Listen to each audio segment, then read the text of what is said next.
If you got a college age kid or a high school kid or somebody that's just out of college that, is trying to figure out exactly what they want to do. My favorite thing to do on the writing front early on, Scott, is to do what we call relationship driven content. So, for example, if I'm talking to a college class and, there's somebody in that class that wants to get a job at a top engineering firm, let's say, just for example, that's their goal right after college, get a job at an engineering firm.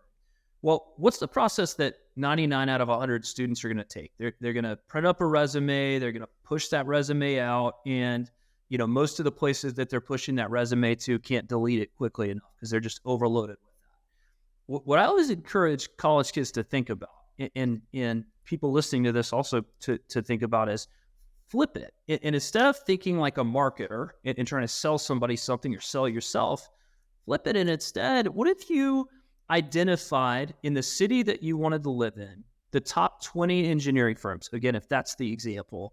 And of those engineering firms, if you could identify who those CEOs were, who are the people running those companies, your senior year in college, go to those 20 engineering CEOs and start a LinkedIn newsletter where you're profiling engineering CEOs. And when you reach out to that CEO, it's not, hey, I'm about to graduate, do you have any open spots? It is, hey, I'm doing a spotlight series on people that have built market-leading engineering firms. I've been so impressed with the job you've done with XYZ Engineering. Would it be possible for me to grab 30 minutes of your time on a Zoom or buy you a cup of coffee? I'd love to interview you and then share with my classmates some of your lessons learned along the way. Well, you're going to hear back from a large percentage of those CEOs. Many of them are going to give time and insight.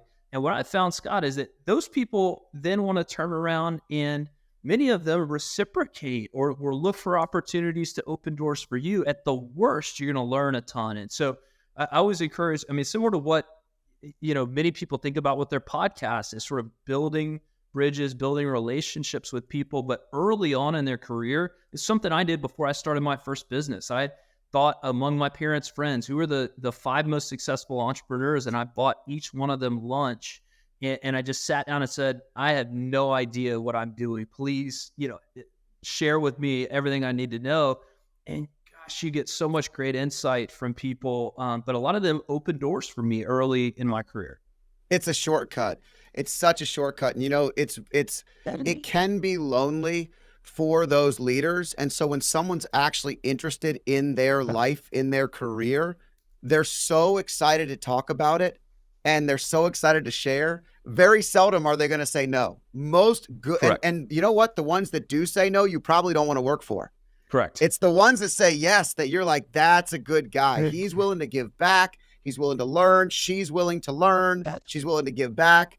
And I've always found in those mentorship roles, those mentorship positions, I end up gaining more out of those sit downs than the kid gets if that actually happens. And that's the most interesting thing, is that when you have this mental mindset of growth, you're sitting down with someone and you're actually feeding them the information they need, but you're gaining so much more than they even understand in that setup.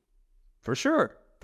And it's just, it builds such great rapport and you learn so much. And so I would encourage any young person that, even if they don't know exactly what they want to do, if they know they want to start a business at some point, well, your interview series is going to focus on entrepreneurs. If you know you want to go in XYZ industry, start there. And when you do that with some humility, it opens so many doors for people. So that's what I would coach my kids to do.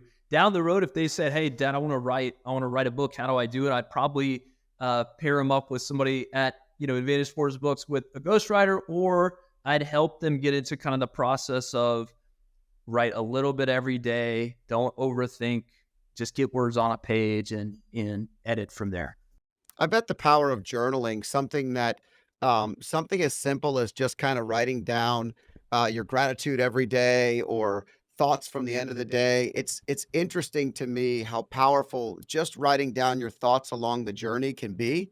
And I don't do it very consistently, but I do find I go into notes, and when something comes to me, I just write it down. I'll go back and read some of that stuff, years later, and I'm blown away at at something that I thought about years ago, but my perception of it today is so much more developed, and it's really interesting. And if somebody is building that over time, what a great resource to just develop something greater for the future. If you like clips like this, I have a similar clip here. And if you want to watch the full video, click here.